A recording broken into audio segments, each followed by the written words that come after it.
Olá, sejam muito bem-vindos. Senhoras e senhores, começa agora o debate de defesa do capitalismo liberal, mediado por nossos advogados de defesa, Arthur Bogo, Isabelle Espíndola, Josué Haas, Leonardo Fagundes, Luiz Henrique, Matheus Alaio, Nicolas Cauê e Túlio Majeste.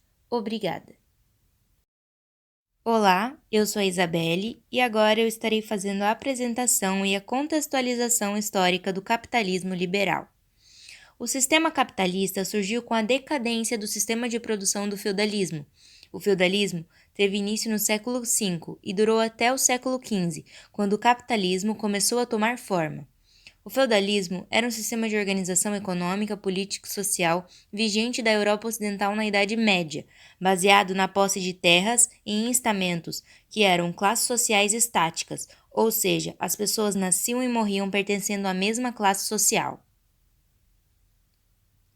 A produção no feudalismo era caracterizada pela autossuficiência. Os feudos produziam o que era consumido no local, não havia comércio e nem moedas, e quando havia intercâmbio de mercadorias, trocavam-se produtos por produtos e não produtos por dinheiro. Porém, com o crescimento populacional e o desenvolvimento das cidades e das atividades comerciais, surge a moeda para facilitar as trocas e ampliam-se as fontes de renda. Nesse momento surgem as feiras livres, espaço onde as pessoas levavam seus produtos para comercializar. E com o desenvolvimento da atividade comercial, surge uma nova classe econômica chamada burguesia. Assim, se antes tínhamos uma sociedade de classes sociais estáticas, o surgimento da burguesia vem para quebrar essa organização econômica e social, pois permitiu a mobilidade social daqueles que passaram a desenvolver atividades comerciais. O comércio, diferente da organização feudal, estruturava-se no trabalho livre e assalariado. Essa mudança foi um dos principais acontecimentos para a transição da Idade Média para a Idade Moderna e da decadência do feudalismo e início da primeira fase do capitalismo. Continuando a contextualização sobre o capitalismo, agora vamos falar sobre suas fases. A primeira fase do sistema capitalista. A fase do capitalismo comercial é também chamada de pré-capitalista. Naquele momento ainda não havia industrialização e o sistema estava baseado em trocas comerciais. O modelo econômico adotado nesse período foi o mercantilismo, que tinha como as principais características o controle estatal da economia, o protecionismo, o metalismo e a balança comercial favorável, ou seja, mais exportação do que importação. Segunda fase do sistema capitalista. A passagem do capitalismo comercial para o capitalismo industrial se deu em meio às revoluções tecnológicas e políticas.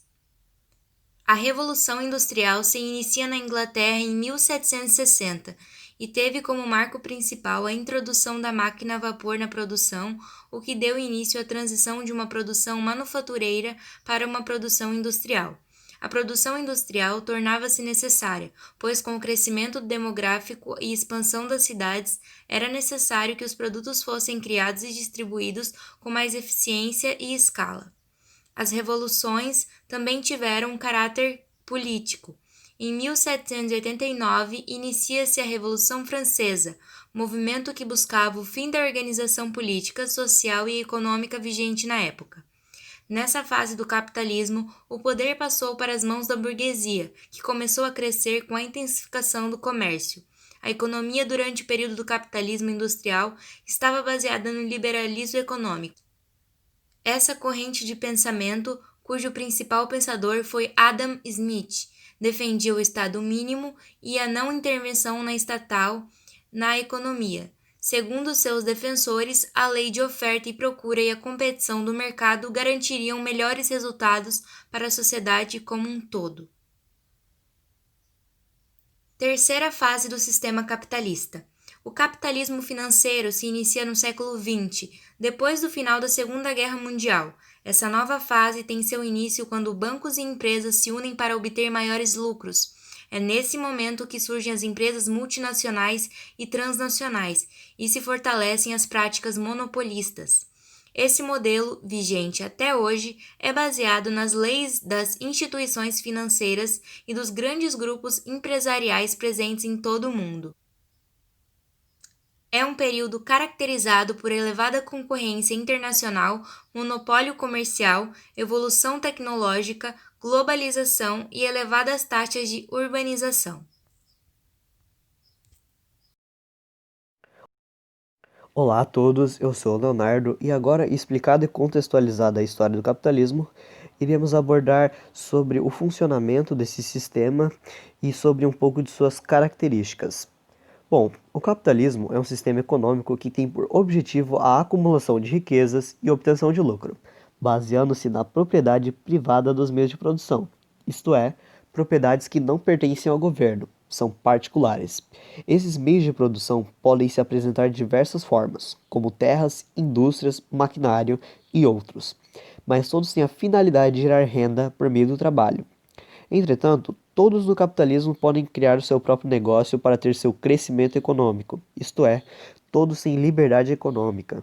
Podemos dizer que a desigualdade social é natural de um sistema que possui essa liberdade, já que cada pessoa segue com seus objetivos nas questões de renda e trabalho, de forma que diferentes empregos não irão resultar na mesma renda.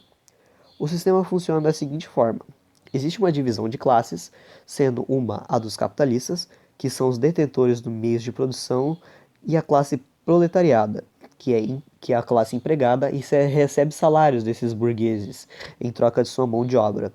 No capitalismo, o comércio é feito em livre mercado, ou seja, a interferência do Estado é pouca ou inexistente. Assim, as empresas vendem seu produto conforme a lei de oferta e demanda, no caso, conforme a quantidade de produto produzido e em estoque, além da procura do consumidor. Na indústria automotiva, por exemplo, o capitalista é dono de tudo que é usado para a produção do carro e de tudo envolvido na distribuição deles até o final do processo. Em troca desse serviço, a prole recebe a sua remuneração. Ao final do processo, o capitalista recebe o dinheiro da venda dos carros, que desta uma parte vai para o salário dos trabalhadores, outra vai para os impostos, taxas e o resto de tudo isso é lucro. Este último pode ir para os sócios, ou então ele será utilizado para ampliação dessa indústria, o que é mais comum no capitalismo, porque faz parte do processo de acúmulo de capital. Falando sobre as características. Propriedade privada. O Estado deve garantir a propriedade privada para os capitalistas utilizarem ela da forma que eles desejarem. Busca pelo lucro máximo e acúmulo de riqueza. Obter lucros por meio do trabalho nos meios de produção é potencializado ao diminuir custos de produção e aumento de preços dos produtos e serviços ao máximo. Lei de oferta e demanda. Segundo esta lei, para quem produz os bens, quanto maior o custo do produto, mais interesse em vendê-lo ele tem. Dessa forma, maior a quantidade que ele oferta. Se o preço do produto for baixo, não haverá estímulo, pois terão poucos lucros. Já na demanda é diferente. O consumidor tem interesse num produto mais barato, porque se o produto tiver um baixo valor, o consumidor compra uma quantidade maior. Assim, o capitalista quer reduzir mais os preços para ter mais vendas, já que os consumidores procuram sempre o menor preço, enquanto os burgueses buscam sempre os maiores lucros. Trabalho assalariado. O trabalho assalariado no capitalismo é fundamental para a manutenção do sistema.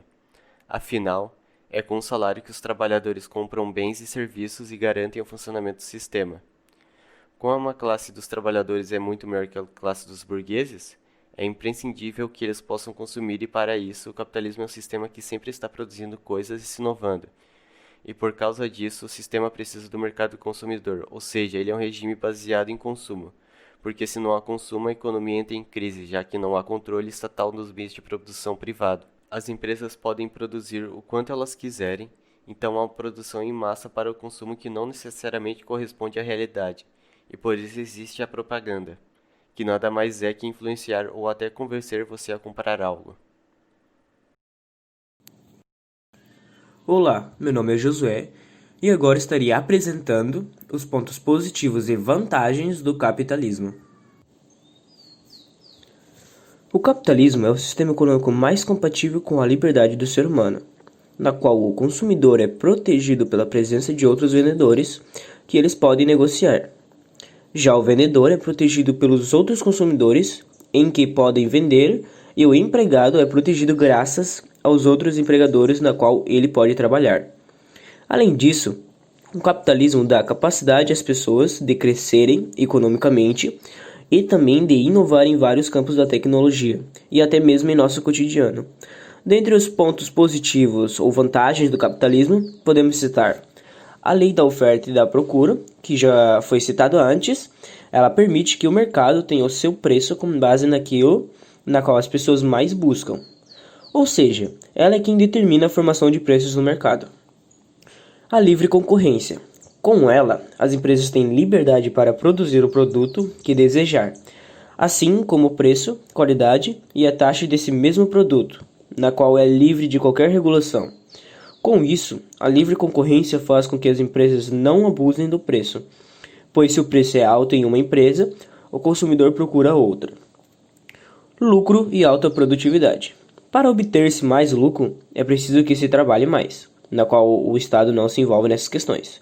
Com isso, vem a alta produtividade, já que a produção depende do lucro. Os empresários produzem mais para então ter um maior lucro sobre tal produto. E por fim, a tecnologia.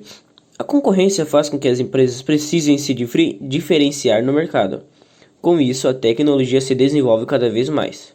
Além disso, o aperfeiçoamento das técnicas produtivas exigiu um aperfeiçoamento das pessoas que estavam envolvidas no processo e também no cotidiano, que ajudou na descoberta e inovação de produtos e processos, nas quais os resultados estão em nossa vida moderna, como alimentos, construções, medicamentos, máquinas e etc.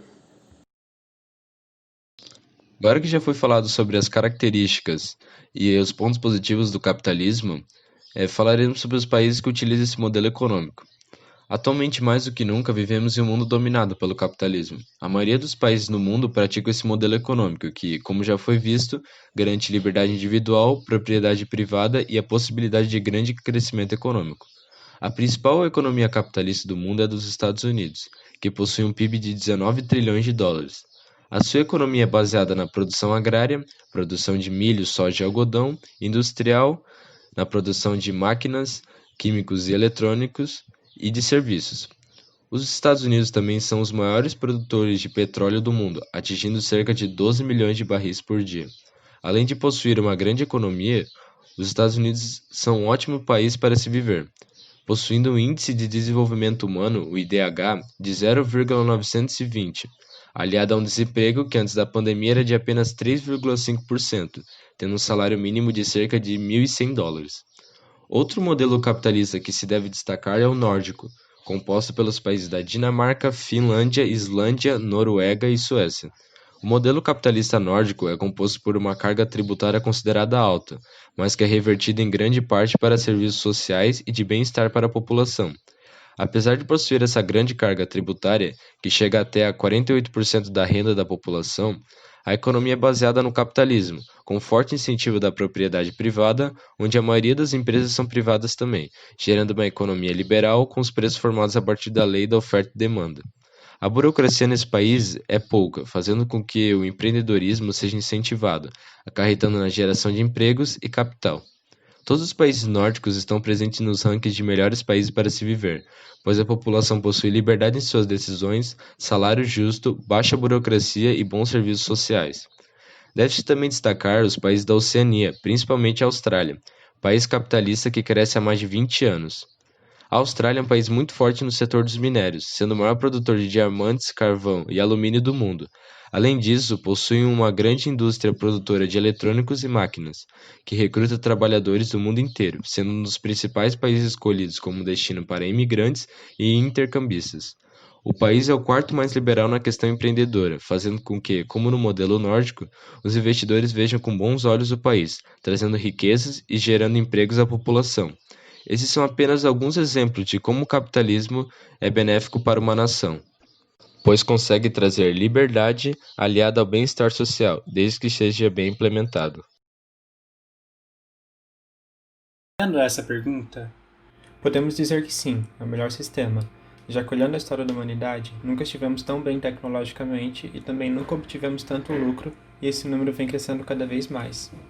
Outro ponto que deixa bem claro é a taxa de extrema pobreza ao redor do mundo. Analisando o gráfico sobre isso ao longo dos últimos anos, é possível observar que o número vem diminuindo e como o capitalismo é um bolo que não para de crescer, em algum momento os mais pobres vão conseguir recolher sua parte do mesmo. É apenas uma questão de tempo para que isso aconteça. Essa pergunta? Pode-se dizer que sim, mas como o capitalismo visa sempre o lucro e nada mais que isso, ao alcançá-lo, grandes empresas vão investir cada vez mais em seus produtos e com esse lucro vão ser aptas a gerar mais empregos via CLT ou terceirização do trabalho em sua fábrica. E como essa terceirização torna contratados trabalhadores algo mais barato para a empresa que os contrata, sobra mais dinheiro para as contratações e com isso é possível ter mais produção e uma produção também mais especializada, trazendo assim um produto de mais qualidade ao consumidor, o estimulando a comprar cada vez mais e, por conseguinte, tornando o mercado cada vez mais ativo e mais forte, já que os desempregados vão conseguir ter poder de compra ao serem empregados por terceirização, e não há com o que se preocupar com a precarização do trabalho, porque as empresas terceirizadas têm que garantir os direitos aos trabalhadores. São as perguntas de como o capitalismo pode contribuir para a redução da taxa de segurança alimentar e a taxa. Em relação às perguntas de como o capitalismo pode contribuir para a redução da taxa de segurança alimentar e a taxa de desemprego dos alimentos, e essas pessoas também têm direito de uma estabilidade financeira alimentar? Bom, como dito acima, a terceirização é uma boa jogada para que a taxa de desemprego e insegurança alimentar caia, já que ao terceirizar irá ser gerado mais trabalho e também não há com que se preocupar, já que logo a preço irá ser mínimo. É claro que todos têm o direito de estabilidade financeira alimentar, mas isso depende de cada um. É importante deixar claro que o sistema capitalista gera riqueza, sendo criada a partir do trabalho e da produção. Esses fatores variam de indivíduo para indivíduo, porque cada um age de maneira diferente dentro do mercado trabalhista, buscando seus próprios objetivos, mas essa estabilidade irá variar com o que cada pessoa busca, já que é normal ter rendas e trabalhos diferentes. A desigualdade dos resultados de cada um acontece de forma natural em uma sociedade livre, de forma que a solução para esses problemas de pobreza não seja acabar com o capitalismo, mas sim fortalecê-lo para gerar mais e mais riqueza, onde podemos voltar novamente à questão do bolo. Para fugir da miséria, é essencial que haja criação de riquezas. Como foi dito pelo filósofo Edmund Burke, todos os homens têm direitos iguais, mas não para coisas iguais. Isso quer dizer que uma pessoa tem que ser igual a outra perante as leis do povo, mas não necessariamente irá produzir os mesmos resultados em todas as suas ações. Olá, meu nome é Túlio e eu falarei algumas conclusões finais do capitalismo. O capitalismo é um sistema econômico que tem como objetivo a acumulação de riquezas e a obtenção de lucro, baseando-se em propriedade privada nos meios de produção. Como vimos, o capitalismo está na nossa sociedade há muito tempo, desde as primeiras fases até onde estamos nesse exato momento. O sistema capitalista chega a ser intrínseco, constituindo a nossa essência como sociedade, fazendo parte da nossa cultura e sociedade em geral. Com o capitalismo, a economia de mercado criou uma expansão incomensurável e, década após década, século após século, gerou grandes feitos de inovação, produção, distribuição e coordenação social. O capitalismo, e apenas o capitalismo, salvou a humanidade da pobreza degradante, das enfermidades desenfreadas e da morte prematura. A desigualdade social é sim algo real no capitalismo, mas ela é natural em um sistema que possui tal liberdade, já que cada pessoa segue com seus objetivos nas questões de renda e trabalho, de forma que diferentes empregos não resultarão na mesma renda. Mas, com o passar dos tempos, isso irá melhorar, pois com o lucro as empresas serão capazes de gerar mais empregos via a terceirização do trabalho, gerando assim mais lucro por contratações e produções mais especializadas, tornando o mercado cada vez mais forte e ativo, com suas vantagens citadas. O capitalismo foi e é a nossa via de mercado mais viável. É um sistema natural da nossa sociedade. Vivemos isso para a nossa sobrevivência e com ela amadurecemos e evoluímos. Inovamos tecnologias, crescemos economicamente, criamos mais trabalho, viabilizamos a economia e por aí vai. Fizemos isso diferentemente de qualquer outro sistema. O capitalismo e somente o capitalismo fez isso.